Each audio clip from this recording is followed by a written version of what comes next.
like, what does this guy have going on here? He's got green fish and purple fish and psychedelic. The colors are all wrong, man. This frigate birds are black. They're not that color. What have you been eating? Is he eating mushrooms? What's going on here? Should have been a lure maker, not a painter. You got all these wild colors. Look nothing like fish. And then you've got mommy and daddy's shark doo-doo cereal. What's going on here? You're seriously on drugs, man.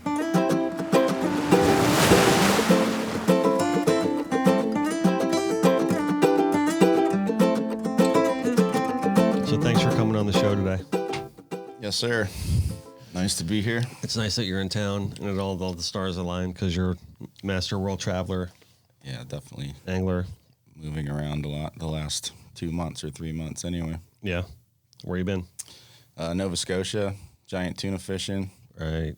And then, so I drove up there, fished for 2 months, and then drove back. You drove up there? Mm-hmm.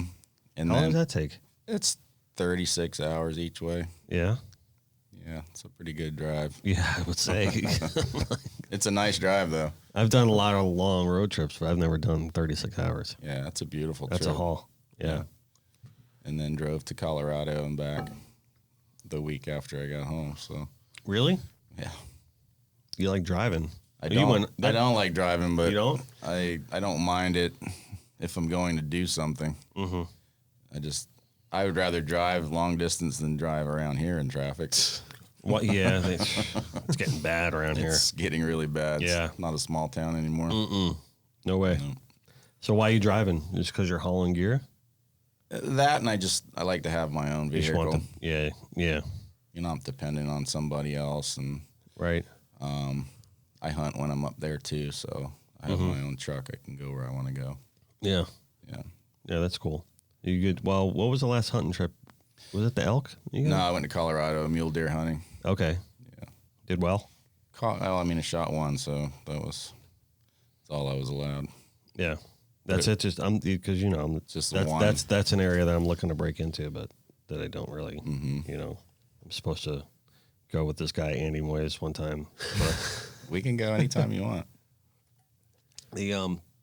so we're here today with how do I introduce you? Master angler, master hunter, Mr.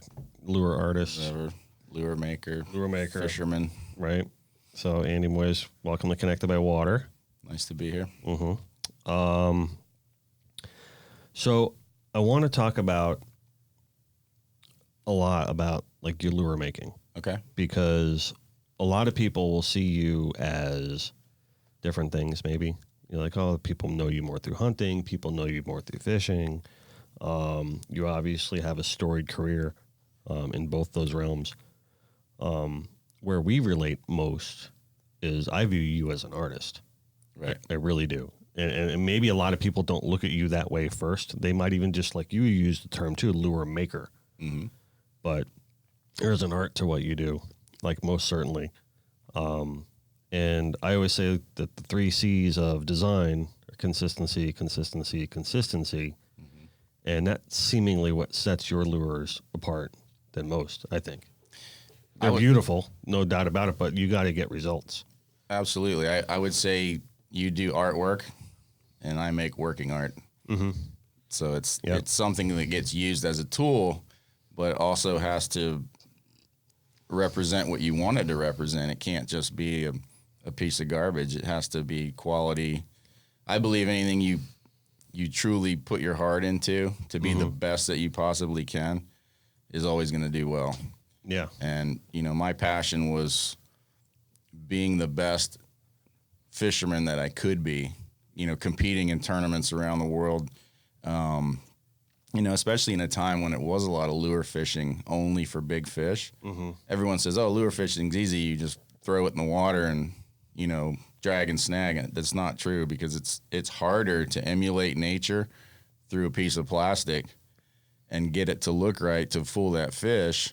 Not only that, hooking the fish and keeping the fish hooked, whereas a bait, there was an old saying that if you roll a rubber ball to a dog, he's going to grab it and spit it out. If you roll him a ball of hamburger, he's going to swallow it. Mm-hmm. And it's very true with a fish. I mean, if you have a good angler and you're bait fishing, I feel like my chances are in the high 90s percentage of hooking and actually catching that fish, whereas on a lure, you're dropping down to 50%, sometimes less, but there's a lot of little tricks you can do to make that percentage go higher. Right. And if you can do that just by positioning and hook placements and speeds and things like that, I think it sets you apart from the guys that are just dragging and snagging. Mm-hmm. And to have a quality lure that runs correctly, that's weighted correctly, to where you know exactly the position of your hook when that fish bites, increases your chances. Mm-hmm. I mean, greatly. And it's I'm not going to say it's a lost art, but I think it's overlooked, the actual small things that make up the big thing mm-hmm. in lure fishing. Replicating it too is, you're trying to emulate nature, and it's not easy. So I got so I've been marlin fishing before, but it's not my number one thing to do, mostly because I'm ingrained here. Mm-hmm. I'm so grounded here with the type of fishing that's done here. So by no means am I an expert on talking to it. So I do have the question of, if you're saying that there's more live hookups, if you have a better chance, you're like up in the 90s with the bait versus mm-hmm. the lure, then why throw a lure? Are your chances going to be better?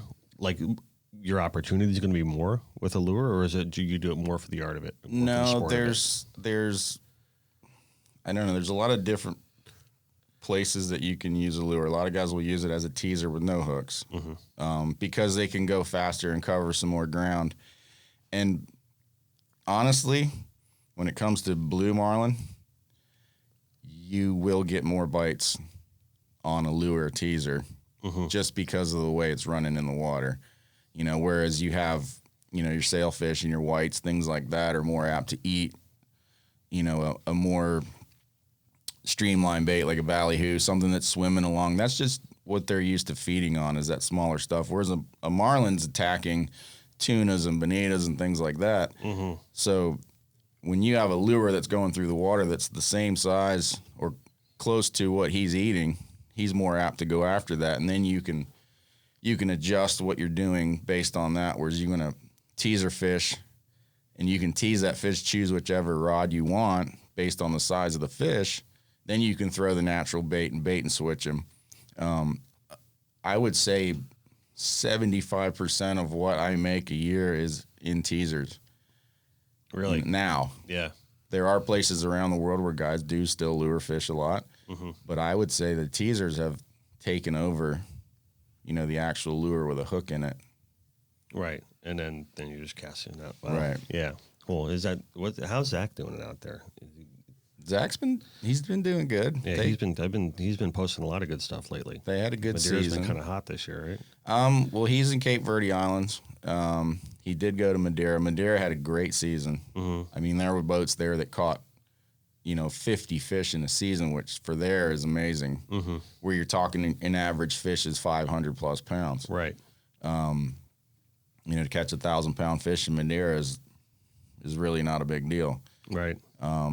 The Cape Verde Islands had amazing fishing, decent numbers, but the size of the fish were bigger this year. Were they? So you're not just dealing with, let's say you average 8 or 9 bites a day. People would maybe turn their nose up at it compared to Costa Rica, where, guys are catching 20 blue marlin a day. But that's quantity over quality. When you're dealing with, a third of your fish every day are 500 to 800 pounds, it's a big difference. Yeah, for sure. Makes a big difference on your back, too. There are the guys that want to catch big fish, and there are the guys that want to release a ton of fish. So you basically... Yeah, some of those numbers in Costa Rica that they put out, like 60, 70 sailfish in a day. Like the sales, that's a common thing there, to catch 30, 40 sails, 50 sails in a day. But the blue marlin fishing, the fad fishing on the seamounts is... guys catch 20 and You're like, oh, okay, we caught 20 blue marlin today. It's just mind-boggling to me. You know, but then there's the guys that are catching 30 plus in a day. So that's their goal. Blue marlin fishing there now is that 30 in a day. Yeah. You know, or you look at the guys in Mag Bay right now. That was insane. With the striped marlin. 900 or something marlin, I think that. Well, in a week. Yeah, in a week, yeah. But over 300 in one day. They broke the record, right? Yeah. Yeah. Jesus. That was crazy. Yeah. Well, there's a perfect example of, so the guys that broke the record, there was a boat called the Game Changer. They caught 300 something in a day trolling. And then the Bad Company guys caught over 300 on live bait, California style, casting off the bow. There's going to be controversy there. Like, one guy thinks it's harder to throw live baits and catch them that way, you know, because there was a comment made about, well, we didn't even use a dredge or ballyhoo. Okay, well, I'm not knocking either one of them because it's a hell of a feat no matter what. Yeah, I mean, there's 10 times more work that goes into rigging dead baits, right, and rigging your dredges and fishing that way versus casting live bait. You know he's going to eat the live bait, right? I mean, you're in neutral, you're in free spool, versus having to feed the fish trolling. Takes a little more skill. I'm not saying there's no skill involved in the live baiting. It's a coordinated team effort. And without that, you would never see numbers like that. Yeah. You know, people were saying, oh, it's impossible. That's a fish every however many seconds or minutes. It's very possible. Right. You know, and I remember one of the best 90 minutes that I ever had in a tournament in Los Sueños. We caught 38 in 90 minutes. But that's a team. Yeah, for sure. That's 5 anglers. That's what boat was that? 3 man. It was on the Palisade. You know, and it can happen. 2 hours of fishing, if you really think about it, you break it down. You fish all day there, you get a morning bite, slow in the middle of the day. I'd say 90% of your fishing happens in 2 hours. So you get these teams that are used to making things happen when they're given to them. So when they're biting, you take full advantage of it. It's not a big deal to catch 40 fish in 2 hours. Yeah, I remember when I was in Los Sueños, and I was just down there. I wasn't in the tournament, but I was down there for the tournament. I just remember in like the last hour of the last day, it was just like madness. Like everyone was just going nuts. Like just boom, boom, boom, boom. I think the numbers doubled. Yep. Like for the whole day, and like in that last hour. There was that tournament. I remember talking to the girl that ran the radio, and she said, I thought something was wrong with the radio because it went quiet. Yeah. And she said, I looked over, and a minute and a half had passed. There was so many fish caught. That was the longest the radio was silent, was a minute and a half. That's insane.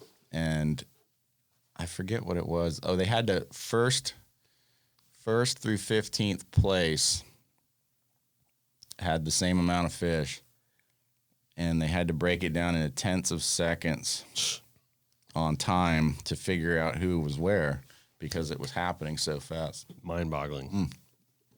Yeah. What makes that fishery so phenomenal? The amount of bait. Just bait. Bait. There's nothing to do with really like the current or the way the shelf is. Of course, the current. More so the bait. Current affects everything. Right. Like even fad fishing, if that current doesn't pass by that fad, if it moves offshore more, those fish just aren't there. They're just not there. They're not there. The bait could be there and the marlin could not be there. And the sails are the same way. Yeah. But that upwelling, that biomass of bait, when you're marking bait that's 400 feet thick for miles. Because it just seems like that's like all that happens just in that perfect spot on this planet. That's right. Yeah. It's an amazing thing. It really is. Just that biomass. Wow, that's crazy. So you've been making lures for a long time, right? Ever since you were a kid, right? So I started making lures in 1983, long before I'd ever caught a blue marlin. Really?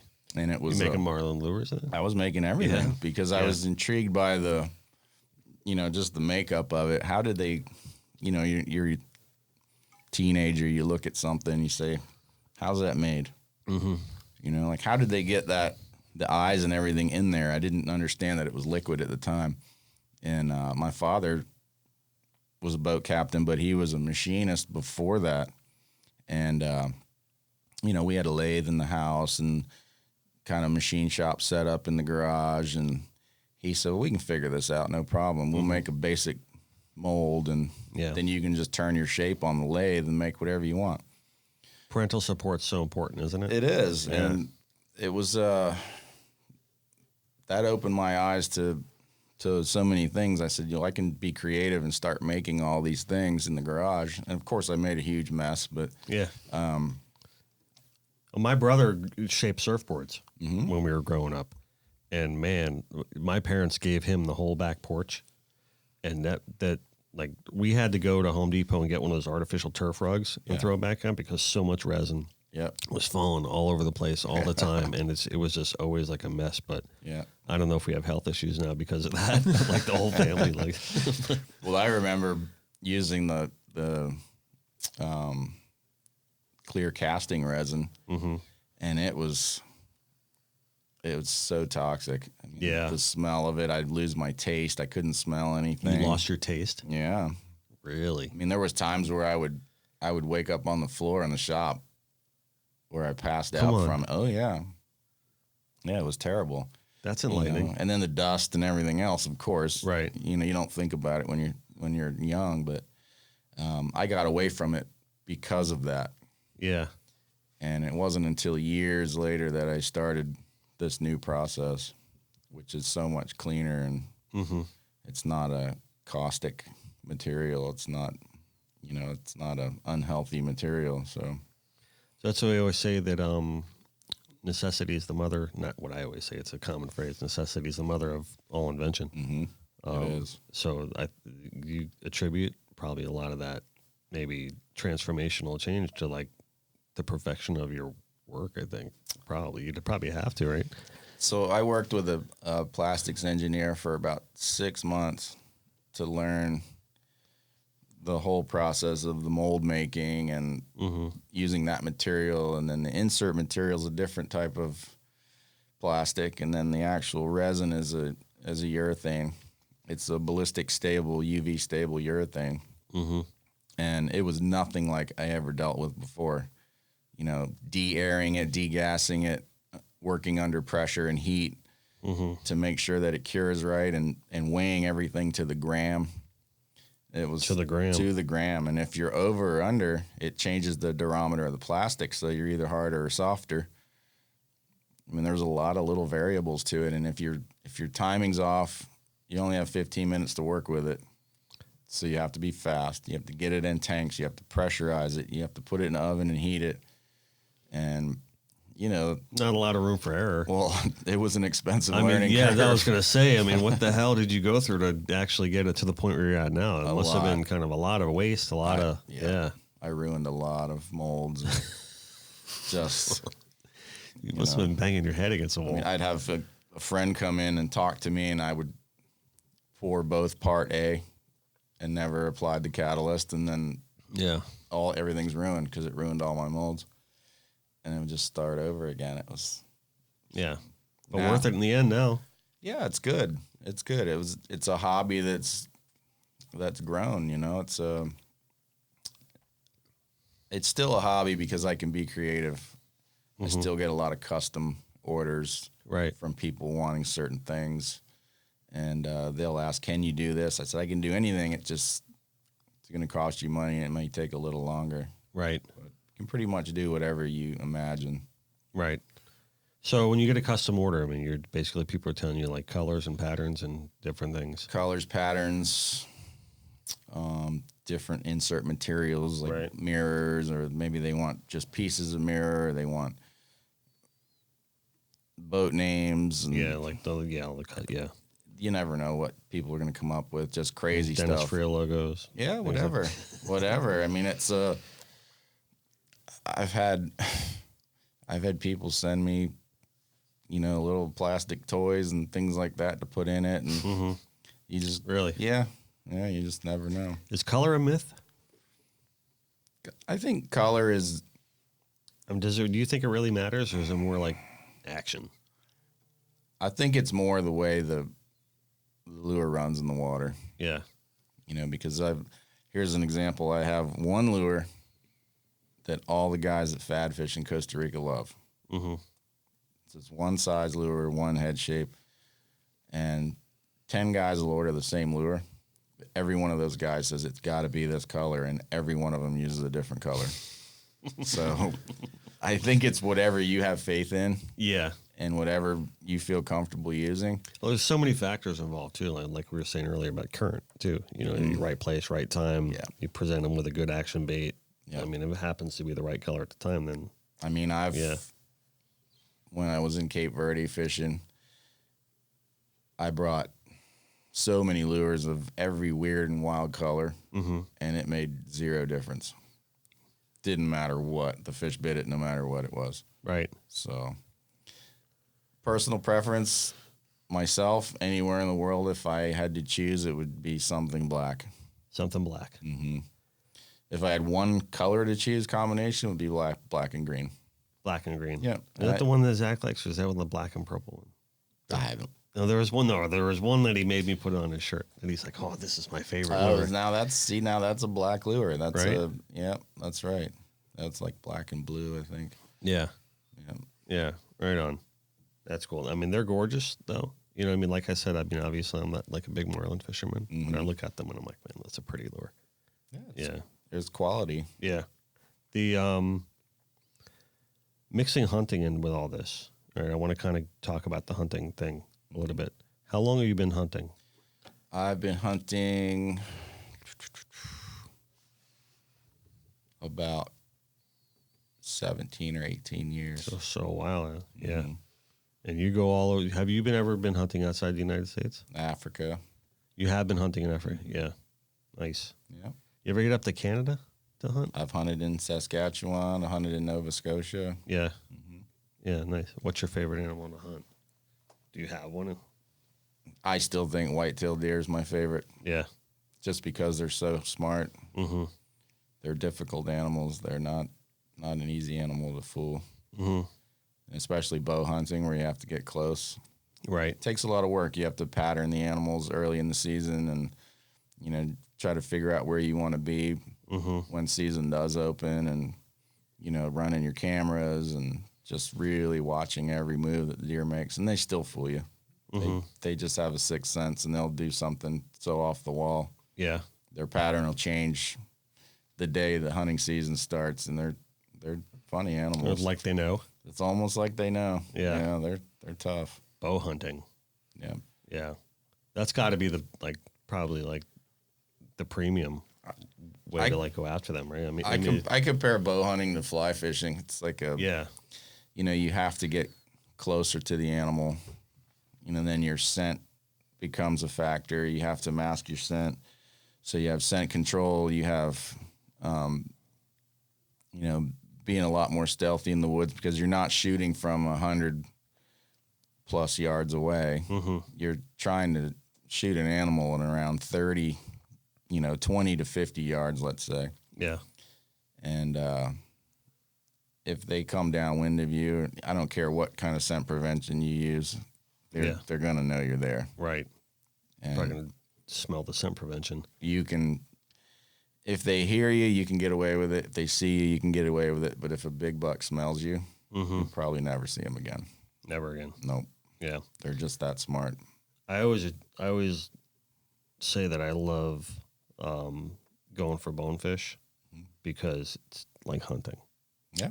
Because you got to really be stealthy like that. I mean, that's one fish that spooks. Yep. So I always say that. I'm like, that's one of the reasons why I love it so much, because it's like being an artist, you always look at the fine detail of things, I mean, you can go out offshore here and, hawk kingfish over the gun all day long, and, it's fun.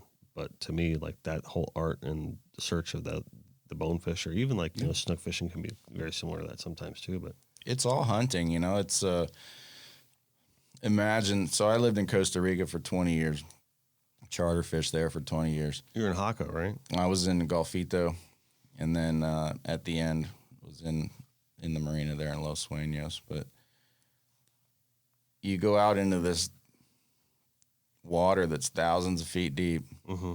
You know, especially when I lived in Drake's Bay or Golfito, there wasn't that many boats fishing every day. And you go running out there, so now you're hunting. You have to look for all your signs. Mm-hmm. If you're marking bait on your machine, and you know, maybe the difference is you're fishing early in the morning and you're marking all this bait deep, and the other boats will leave, and then you stay, only because you know that in the afternoon those fish are going to push that bait to the top, and you can see it. It'll be this progression throughout the day. It'll just get higher and higher, and it's the same hunting where you're just paying attention to your surrounding, and you're working a little harder than the next guy to make it happen.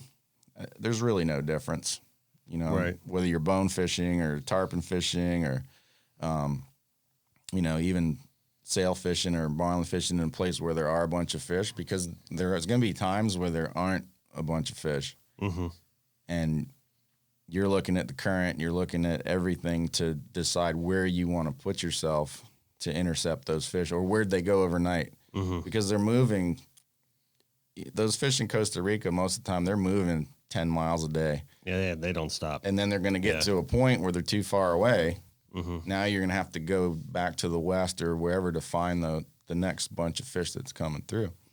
So it's constant hunting. Yeah. And looking at sea surface temps and looking at chlorophyll levels, looking at everything. And it's amazing because I've seen it there where there's this vast ocean of nothing, this green water, there's nothing. And then you look at your satellite imagery and there's a 1 mile circle of blue water. And, you know, you have nothing to lose, so you go there, and it's like an oasis. There's striped marlin and blue marlin and sailfish, and everything's in this 1 mile circle of upwelling that had nutrient-rich, clean water, the right temperature. So it's incredible, I think, like, I think that from the time since we were kids to now, how much more knowledge there is with stuff like that. Absolutely. You know, like now it's like, I mean, so much shared information and so much experience, and then the coupling with technology. I mean, it's really incredible to see where the sport is coming. We talk about like 300 marlin in one day, and like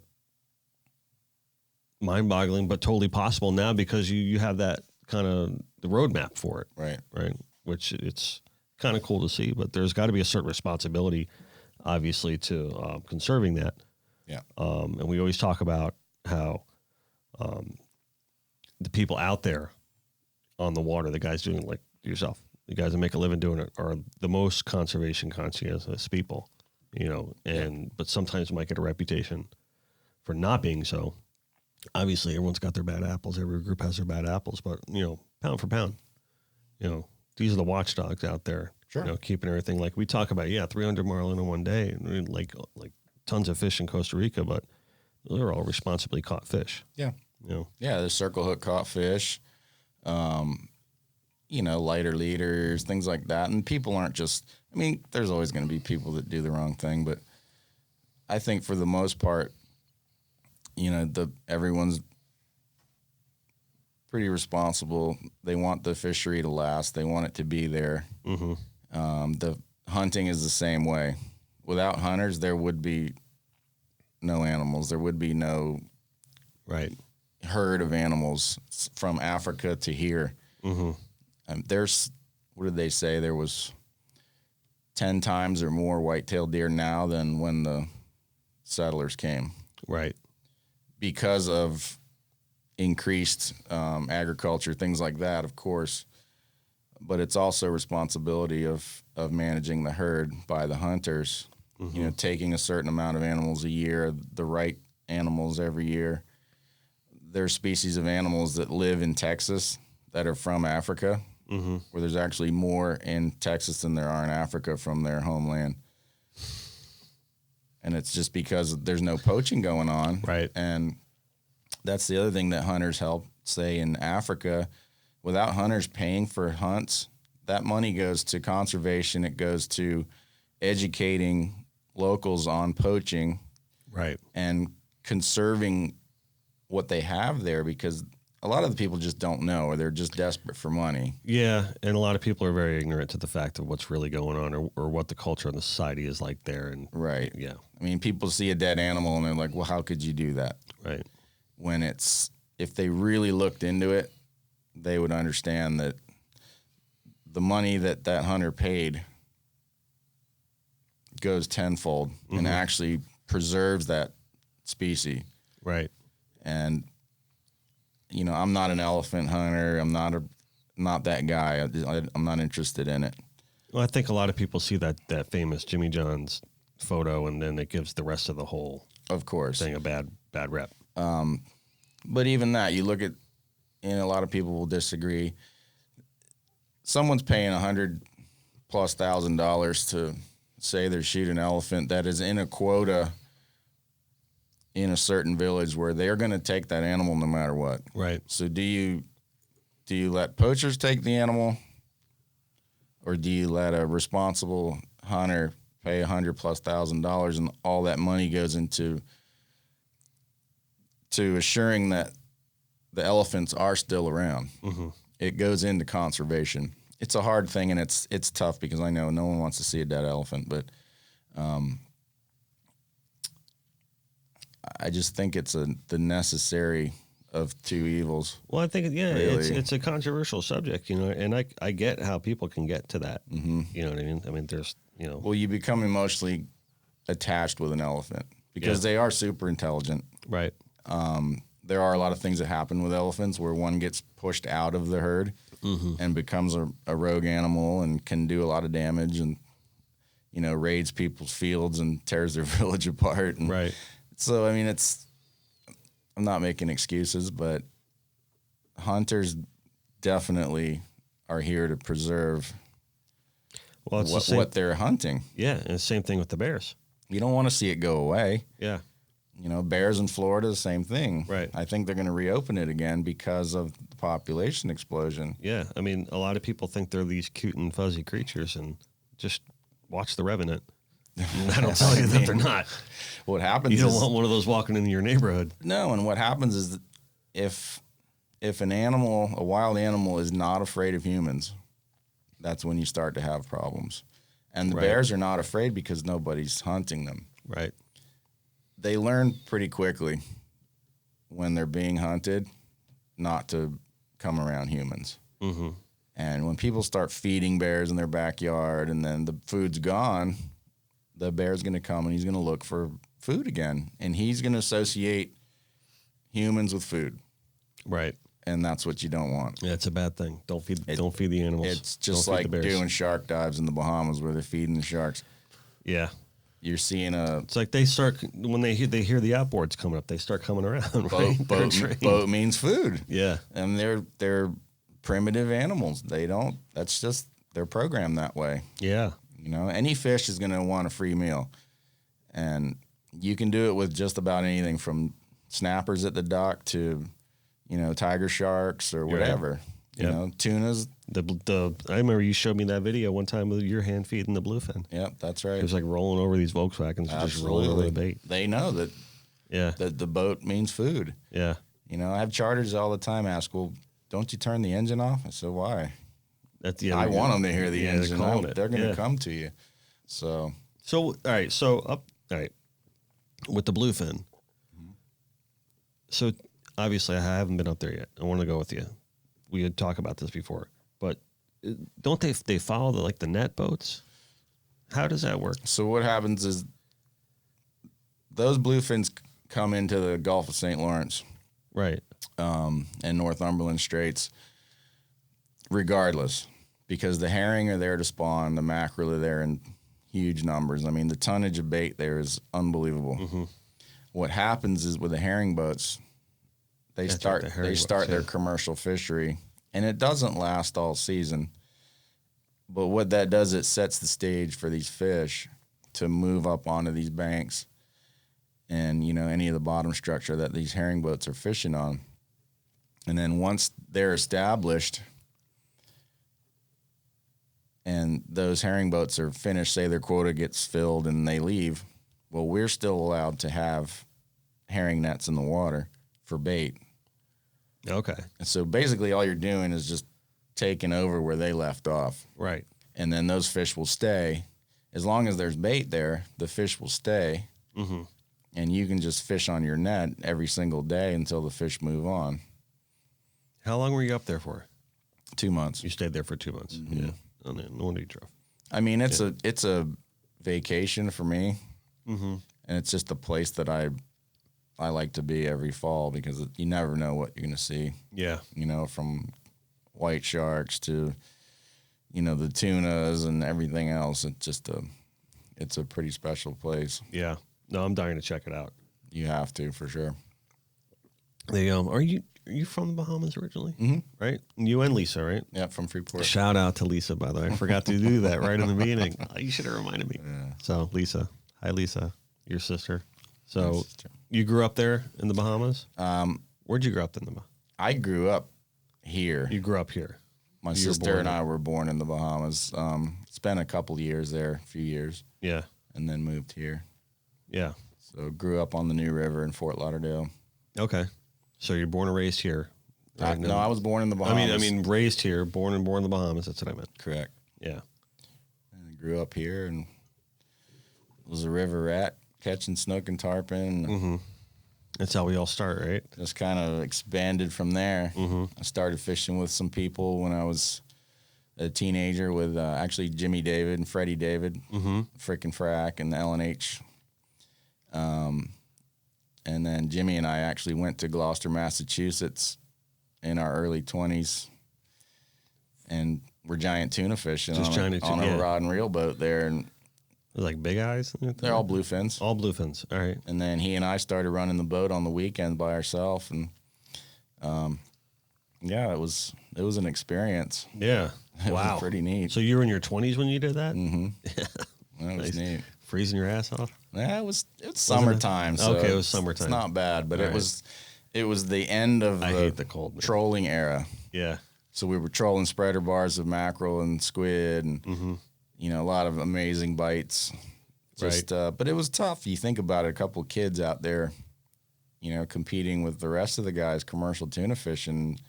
We were doing just as well as they were, if not Were ya? better. Yeah. Yeah. A Yeah. couple of South Florida boys. Yeah. Yeah. Show them how it's It done. was a lot of fun. Yeah, nice. You know, so to go from that, thinking that I was never going to see it again, Mm-hmm. to going to Nova Scotia and actually seeing it again on a bigger scale was pretty neat. Yeah, I'm sure it brings back a lot of Absolutely. the old times or anything Yeah. like that. And from there, you went to Costa Rica, though, right? So You run your own charter down there? I went to Costa Rica in '91, and I went to help a guy with a fishing lodge there, and ended up staying Mm-hmm. and working with them for 10 years. 10 years. 10 years, So you're completely fluent in Spanish? yes. You're a Tico? Yeah, yes. It's funny because when I do speak Spanish, people ask me where I learned it. Yeah. And the first thing is Costa Rica. Yeah. They always say that. You got the There's accent? just the dialect, I Yeah. think. Yeah. Yeah. But it was good. It was, you know, so from 91 to, you know, just a few years ago, I was there Mm-hmm. at least fishing all the season. Yeah. There's years that I would leave in the slow time and do all the Bahama tournaments, and then St. Thomas and Venezuela. So you've seen a lot of American influence down there, like transform. Yes. Right? What was it like when it wasn't? What I mean, what's the big change down there? So Are we there for the better? Do you think? ultimately, I think so. As far as for the people, Right. in '91, the airport was a open air metal roof building, Mm-hmm. and there was people going there, but nothing like what there is now. And tourism is almost 80% of that country's income. So, you know, they realized, okay, we have this great natural resource, and it's You're a 2-hour flight from Miami, and yeah, easy to get to. yeah, For instance, the place that I worked, there was no airstrip. There was no road in there. So you had to fly from San Jose on a puddle jumper take a 2-hour taxi ride through a banana plantation, take a 2-hour boat ride down the river, come out this river mouth with sometimes a 15-foot swell breaking across it, and go 5 miles across the bay to get to the lodge. It's a lot different than A lot different. the hour and a half car ride from San Jose Airport is now. There was no electricity. It was all generator. Yeah. Now you go to that same place, and there's an airstrip. There's a road in. There's electricity. There's $1 million homes on the hillsides. Some places I don't think it's changed for the better, but it's given the people more opportunity to become a middle class. Because before it was rich and poor. That was it. It was cut and dry. I think the country has taken care of their people by adding a service charge on bills and restaurants and things like that. Maybe a little too much with the terrorist tax. And you're like talking 23%, I think, or more now. Yeah. On everything you spend. It's a lot. That's a lot. But who knows? I mean, I don't know if the money goes back into, Right. building roads. And There's corruption everywhere, though. if I had it my way, I wouldn't want to see billboards and everything else on the side of the road in Costa Rica. I think it would lose what it is. But they're there. Yeah. No, but I'm saying it's like, I mean, if it gets even more and more Yeah. and more and more, I think they I would just think kind of so. completely lose like the whole point of going down there. All the Burger King and Taco Bell and all this stuff. That's not why you go there. Yeah, exactly. I just don't like that. The people are wonderful. People are great. I mean, I'd be hard pressed to find a nicer crop of people that I've ever come across in my lifetime than the people of Costa Rica. Absolutely. I mean, they really make you feel like you're at home. They want you to be there, and I don't think that I ran into one person, in any of the times I've been there, that's really kind of given me any kind of like, oh, American, like that. No, because I think they know the importance of having people visit their country. Yeah, And spend their money I'm sure there. it's got a lot to do with it. Yeah, And there's always going to be, yeah, there's always going to be bad somewhere. But in the grand scale, I think they're happy to have people there. yeah, They really are. And they go out of their way to show you a good time. yeah. Cool. So here's a good one to go into, like how in Costa Rica, for instance, or all around the world, how going to circle hooks were huge in Yeah. conservation there. Because I remember fish tournaments there when it was J hooks, and you would see hundreds of dead fish floating. Yeah. But now you may see one or two, but Right. out of the thousands that are caught during the tournament, you don't see fish floating. Yeah. Now it's rare to. I mean, And I think that's been accepted, and it's a better system, but it's Yeah. been accepted everywhere around the world. yeah, I think now if you end up harvesting a fish by accident or something like that, it's kind of like a much rarer now than if than it was before. Absolutely. You kill a lot more fish back then, and we had Art on recently to talk a lot about some of the stuff that he is involved with the South Atlantic Fisheries Management Council and all things like that. And there are some good, a lot of good regulations being put forth with like the blackfin tuna thing, Right. and which I agree with. I don't think you need to have thousands of blackfin tuna. There's no need for that. No. You can't really refrigerate that as well. So it's but the circle hook, the evolution of the circle hook, it's so important now to the fact where it's like I can't remember really the last time I fished with a J hook. No. No. I'm trying to think back, and it's just now it's just so commonplace with the circle hook, That's right. and it's so important. It's more effective. Yeah. It's granted there was some changes that had to be made, as far as rigging bait, and I think that's what discouraged a lot of guys early. Was they didn't know how to rig a bait, or they didn't think the bait would swim. Or now, a circle hook bait will swim better than a J hook bait, For sure. and it's faster and easier to rig. It's But you're saving the fish, really. I mean, you can fish the fads there in Costa Rica and catch a blue marlin. He may have 5 or 6 circle hooks in his mouth. Mm-hmm. So it's not affecting him the way that a J hook would. Yeah. Whereas it's in the eye or down the throat or in the gills. I mean, it could happen, but it doesn't happen very often. I think that's one thing that has really kept that bunch of fish in Costa Rica so healthy, that whole ecosystem of fish so healthy. Yeah, that's true. I mean, when you're catching 60, 70 fish a J, if that's all done on J hook, that's you're going to catastrophic. I remember the early tournaments there would be, hundreds of fish floating on top that got gut hooked. Yeah. And, that's when people really started saying, look, you can't just keep doing this because it's going to affect these fish. Mm-hmm. You're going to see a change. No different than the blackfin tuna, right. You can only mismanage a species for so long before you start to see the effect of it. Yeah, and hopefully the change gets made before it's too late. Right. That's why it's important. I think that people on these councils are people that are actually out there all the time, rather than scientists or environmentalists and people that really aren't experienced in the field, in that field, the water. Look at red snapper. Yeah. Perfect example of over management. Correct.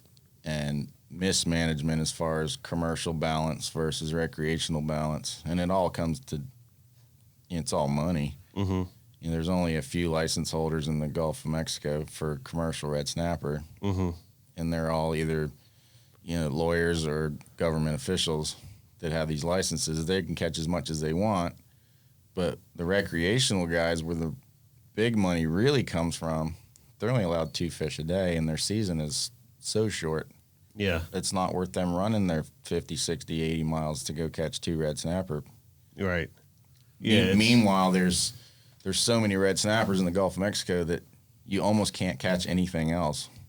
Yeah, I never understood the whole. I mean, DeSantis just made a change to that too, which I know that guy does a lot of good for these things. But I'm happy to see at least that done, and him putting people in the positions that they need to be in. I mean, I think one of his first actions as governor was just like, water council, gone, all you guys, see you later. Absolutely. You know what I mean? That's the big thing on this show, is connected by water. It's like, because it's so important.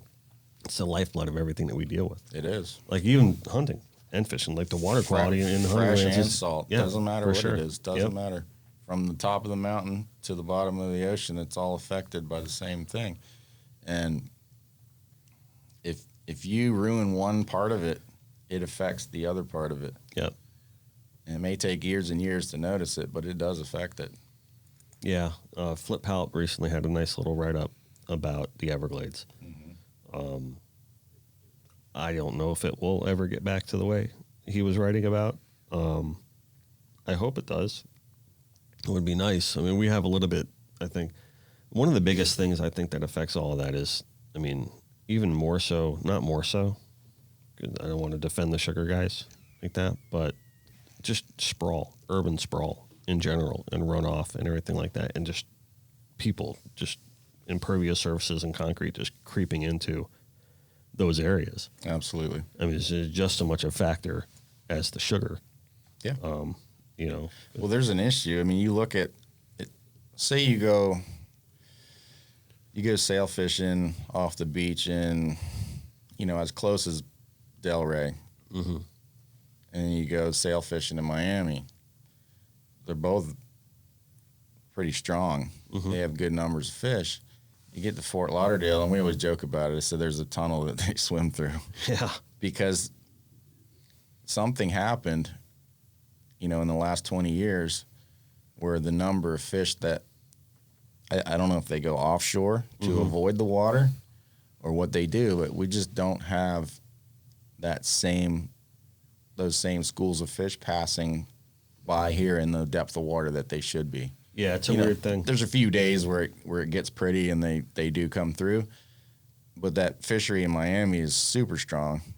The water's clean. And the fishing up north, Palm Beach, everything north is super strong. And then you get right here, mm-hmm. it's got to be, all this stuff that's dumping out of these rivers, and Yeah, it got to be the water quality. it's got to be. Because we're not pressuring the fish any more than they're No. being pressured up and down the coast. No, less. Yeah, exactly. Less because people know not to fish there now. There's less. And, you look at, I remember going to the balls off of Dania Beach and catching pilchards, and it was easy. They were everywhere. You could go there at any time and catch them. You could catch goggle eyes in the port. You could catch threadfin herring in the port. Good luck doing it now. Yeah. You have to go to Miami to catch bait, or you have to go north to catch bait. That tells you something. Yeah. And without the bait, those fish have no reason to be here. I think it needs to be looked into. Yeah. I mean, the scientists and whatever want to look into something, that's probably something that you want to look into more than,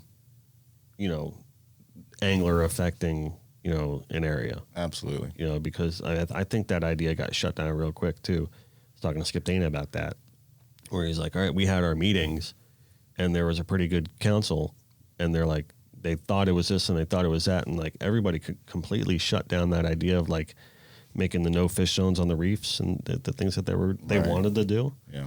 We're like, that's not the problem, guys. Yeah. So we're going to shut this down right off the bat. And they did. And I hear, I think Art was alluding to that too, that they're trying to raise it up again. Yeah. But I don't know why. I mean, I think, you got to listen to the people that are out there all the time rather than the people that are holding posters. And, they're not, it's funny because a lot of the scientists, the data is the data, but you can't count fish. Right.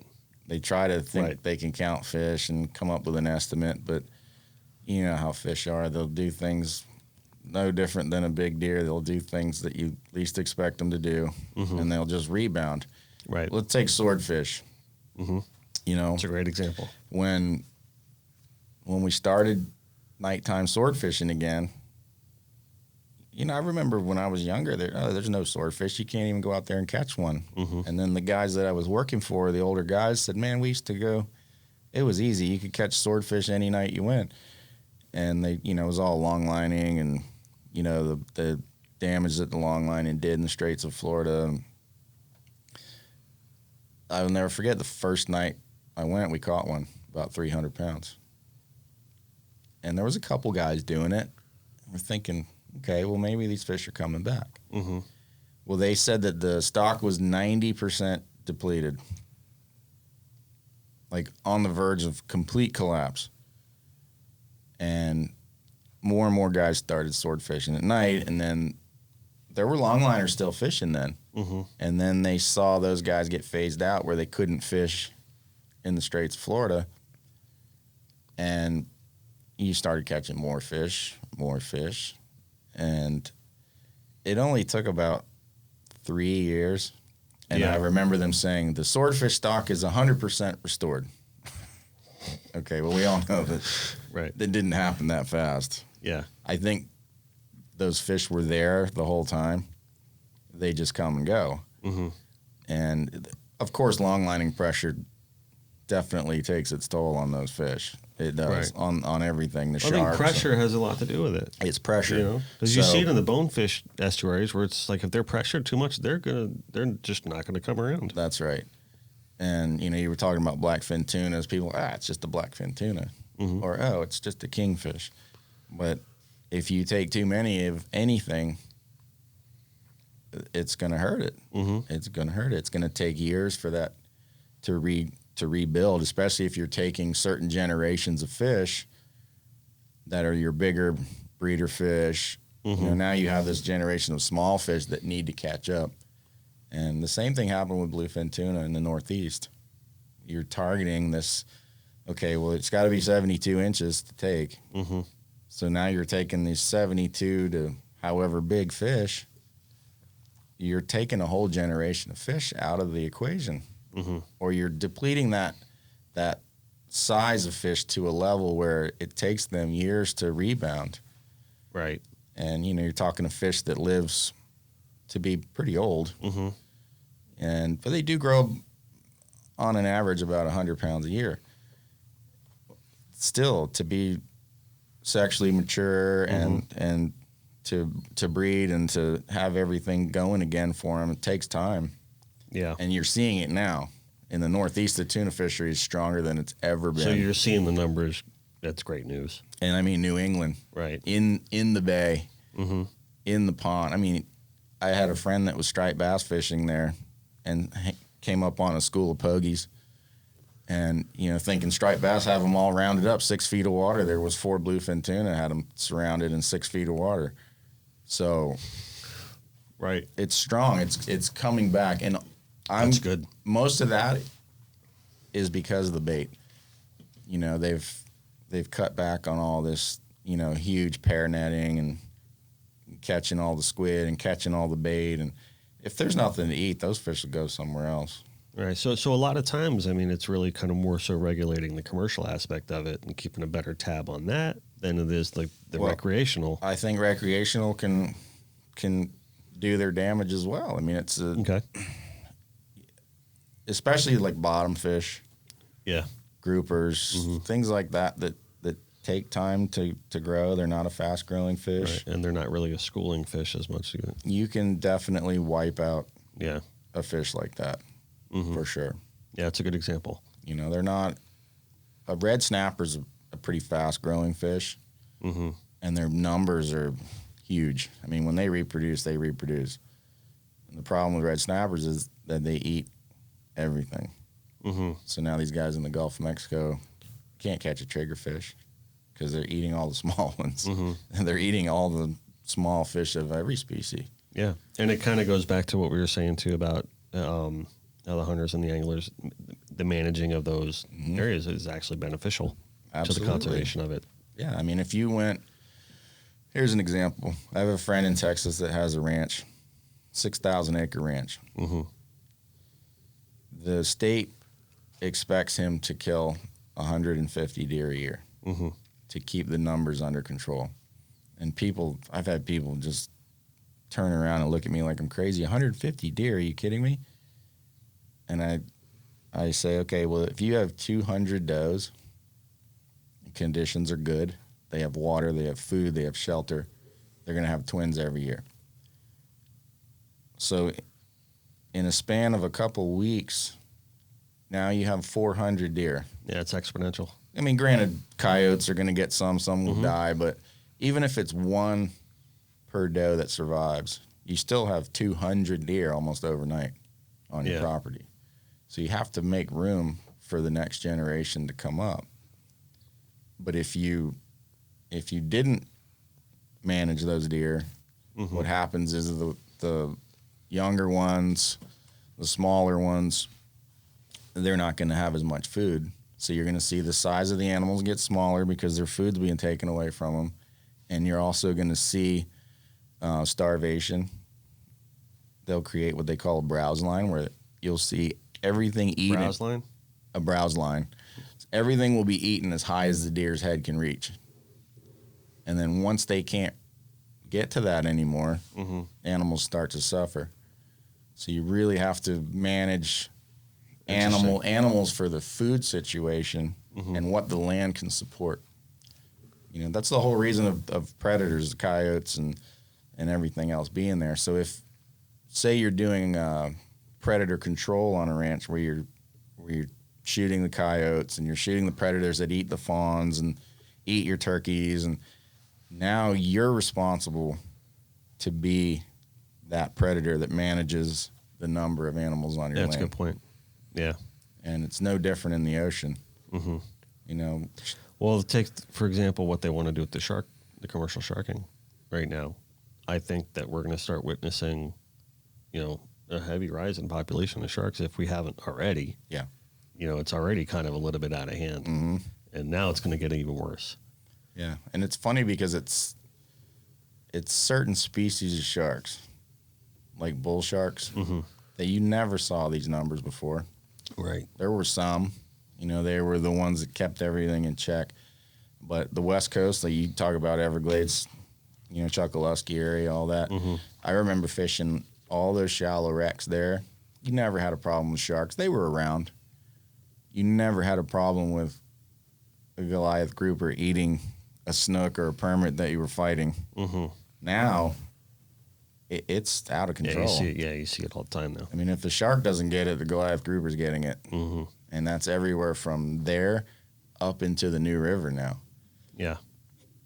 Yeah, it's And it's, well, I I think think it's overmanaged. they're trying to sell it as like the shark fin thing, Mm-hmm. but it's more than that. Oh, yeah. You know, it's you know, you got to regulate these things. I mean, I mean, it's going to affect, obviously, commercially. It's going to affect it, but from a tourism aspect, it probably doesn't have a good, No. you know, but I don't know. You know, we have enough bad enough, you know, shark population, and a lot of people don't realize that Florida is, you're more likely to get bit by a shark probably here than anywhere in the world. Yeah. Well, Yeah. just because of the sheer number of people in the water and, Yeah, you know, up and down the coast. There's a lot of sharks here. a lot. Most of them are, you know, not dangerous sharks, but you get in the middle of a school of bait and the shark's going to see your hand splashing or whatever and mistake you. It happens. Yeah, it happens. You know, more often than not, yeah, the shark's going to bite you on accident. But. I mean, if you're spearfishing, say you're in the Bahamas, you're spearfishing, you should almost expect to have an encounter with a shark.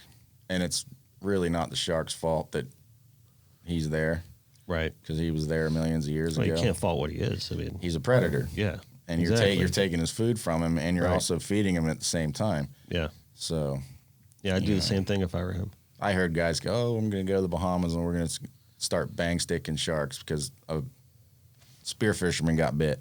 Okay, well, Yeah. you know, that's like me saying I'm going to go around and start shooting every spear fisherman because, you know, he made the shark bite him. Mm-hmm. You just can't do it that way. It's not going to solve anything. I mean, I understand people get upset. A girl gets eaten by a shark. It's horrible. Right. But you have to look at what led up to that. Mm-hmm. Is it doing shark dives and feeding sharks that makes them comfortable around people? Mm-hmm.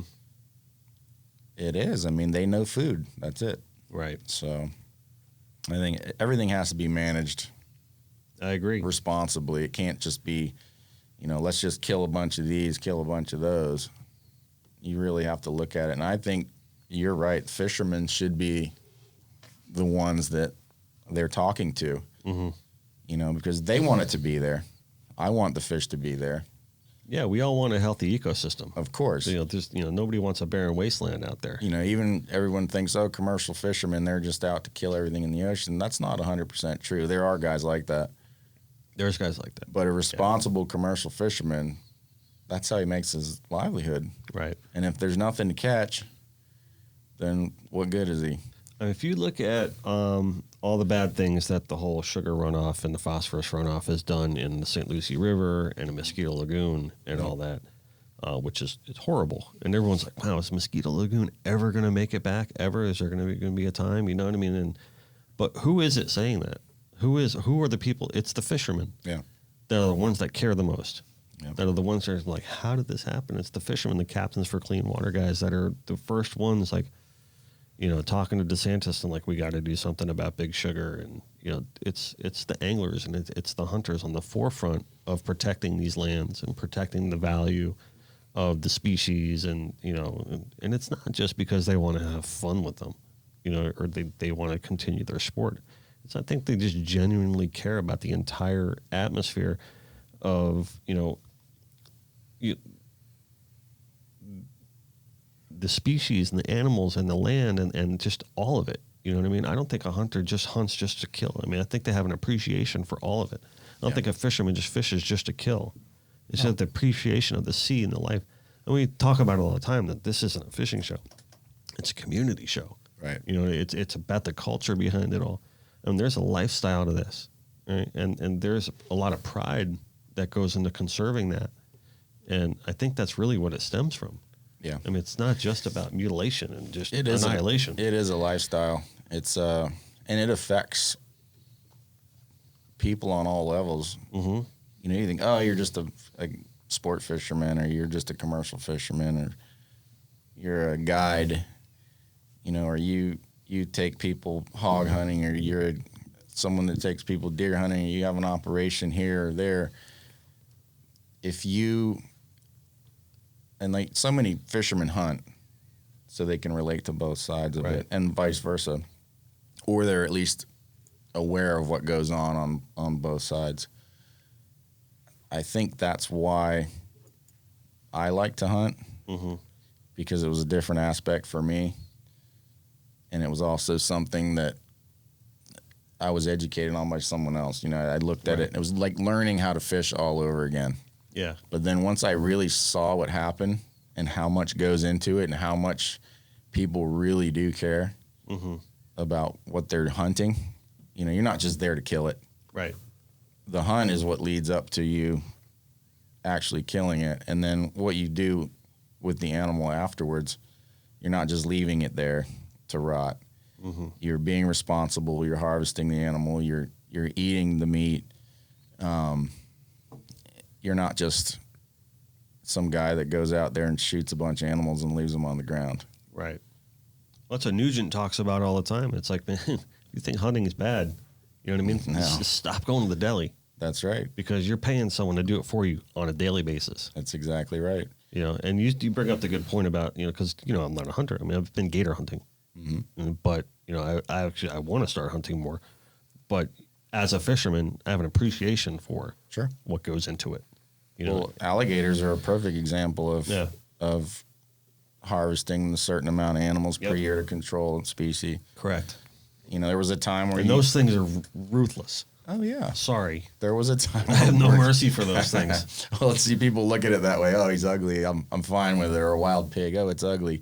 And they see a little deer batting its, you know, black eyes. Yeah. They think, oh, it's too cute. Well, cows are kind of cute too, you know. And right. People don't see it, so they don't have to think about it.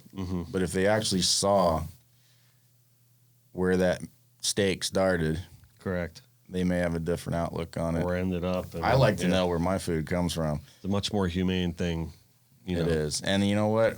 A deer that was running in the woods, you know, that millisecond before he died is a lot happier than an animal on a farm. Right. There's no doubt about Getting prodded and yeah, for sure. I mean, we're all guilty of buying meat from the store. Of course. You know what I mean? But, you know, if you look at it from that respect.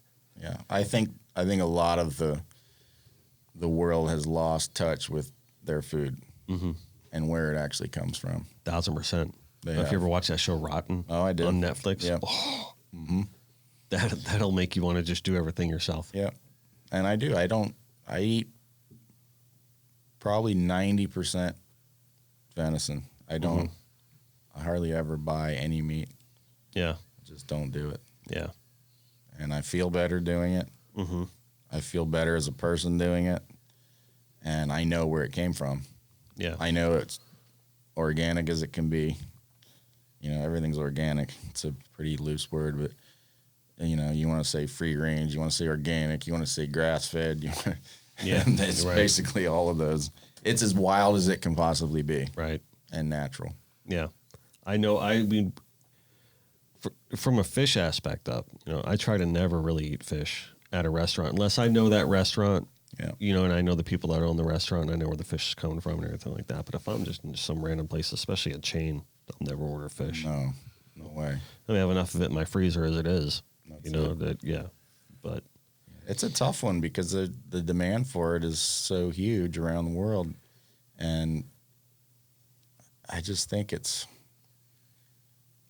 the most bastardized type of food in the world. From shrimp to whatever kind of fish you're getting. Right. Where they're gassing the tuna to make it more appealing to people to have this pink color instead of being red like it really is. I mean, that's insane. When I saw treating it with chemicals and it's unbelievable. Yeah. And I mean, for people that don't have the opportunities that we have to like really catch their own fresh fish and really cook it, like you got to taste the contrast to that. I mean, and it's not just taste for value of saying, oh, this tastes better, I prefer it. You know what I mean? It's just from a health standpoint and even a conservation standpoint. Just like that's just the right way to eat a fish. Yeah. You know, I know not everyone has that opportunity, but sure. I don't know. No, I think it was interesting to see, to hear about when they just made that recent mutton change was up to 18 inches. And the reasoning behind it was that and it was obvious, and everyone's like, oh yeah, once they found out, it's like they completely agreed with it. Where that's the period where, you know, most of them are born. Yeah. You know, it's like, oh yeah, well, absolutely increase that to 2 more inches. You know what I mean? It wasn't really about just increasing the limit, and fishermen were on the forefront of making that decision. Sure. You know, and we've seen the numbers increase. Yep. You know what I mean? Very quickly as a result of that change, and I think we're going to see it increase even more, and you probably see a lot more muttons get caught. There's so many little things like that, you know, like hogfish, making the size a little bigger. Give those fish a chance to get bigger and reproduce. And people complain about it at first, but then when they see what really happens with it, they're going to be happier, because every time they go to, you know, shoot a hogfish, he's going to be bigger. Right. Example, in Canada, they increased the carapace length of their lobsters one year and said they have to be however many, you know, centimeter bigger, millimeters bigger. And a lot of guys were up in arms about it. Oh, well, you know, this is going to hurt us. And he said, well, it may next year, but the following year. So they have 2 sides of lobsters. They have canners, which are the small ones, and they have markets, which are what they sell live whole. So what happened the following year was, after those regs, most of the lobsters they caught were markets. And they get more money for markets. Really? So they had to catch fewer lobsters. That happened in a year? A year, yeah, of course, because they grow pretty fast. Yeah. Most of the lobsters they caught were markets. So they made more money on less lobsters. So now you're preserving the species by not taking as many to make the same money every year. It's pretty smart. Yeah. You know, and like the snow crab, one year they'll cut the quota in half if they see the size getting smaller. And then once they see the size come back up, they're getting bigger, they'll double the quota. So you may lose 1 year or 2 years, but you're going to make it up. So they'll ever morph that Yeah. that ruling. That's good. That's a good way to manage it too. It's a great way to do it. Rather than just saying this is it, this is what it's going to be forever, and we're done. That's right. You know, but that's a really good way to management, and that's responsible management. It is. Yeah, I'd like to see maybe some more of that here. Yeah. You know, management like that, Yeah. where it's more fluctuating. But You know, it's a type of animal that you can really pinpoint their growth as well. yeah. It's not, you know, fish, sometimes it takes people a while to realize how old they need to be to reproduce, or where that size is that needs to be. A snook is a great one. Redfish is a great one. Yeah. The slots. Yeah. You know, the groupers and snappers and stuff, they have a pretty good handle on it. They just, Mahi management might be an important thing too. I mean, it is, and everyone says, oh, well, there's just so many of them and they grow so fast, which they do. But do you really need to kill 100 if you have 10 people on a boat? You really don't. You know, and now the charter boats are not allowed to sell mahi anymore. right. Because they were saying they're commercial, or however it overlapped or whatever. But I don't know if that was a great idea or not. But I think they need to be managed as well, for sure. There's no reason to take the numbers that people take recreationally. No, there's not really. I mean, and how many times does that get frozen and thrown away? Right. You know, especially the mahi. Yeah, it's all fun until you have to start cleaning them. Exactly. That's the That's thing. the thing. It's like, oh, you're going to clean that many fish? That's the No, thing. thanks. No. I'll take 2, and I'll see you later. Yeah, I'm good. that's right. Yeah. Especially if they're bigger fish. There's Right. no reason for that. Yeah. You know, and then everyone's, oh, well, they weren't that big. Okay, well, then let them grow up. You don't need to be taking them if they're that small. Yeah. It's tough to throw back a mahi too. Everybody wants what they feel they're entitled to. Right. You know, if there's a limit, well, I have to get my limit. Right. And They're you here. always hear They're here, people get say 'em. that. Yeah, Yeah. we got our limit. Yeah. It's tough to leave a fish biting. But you might be a better person if you were a couple under your limit. You know, Yeah. Sometimes it's okay to leave them biting. of course, Yeah. that's right. Definitely. You know, and those are always the people that complain when they're not there. Yeah, exactly. Where's all the fish? Yeah, well, if you didn't take 50 that day. That's right. Yeah. So. Cool, man. Awesome. Andy, thanks for coming on today, brother. I really appreciate you coming out. Nice to be here. Yeah. And we're going to end this like we usually do. Like my buddy Mike G says, your ego is not your amigo. Just do your best and let God do the rest. Always remember to eat, drink, and be local. No matter where we are, no matter what we're doing, we are always connected by water. Thanks, Andy. You got it. Appreciate it. Thanks, Dennis.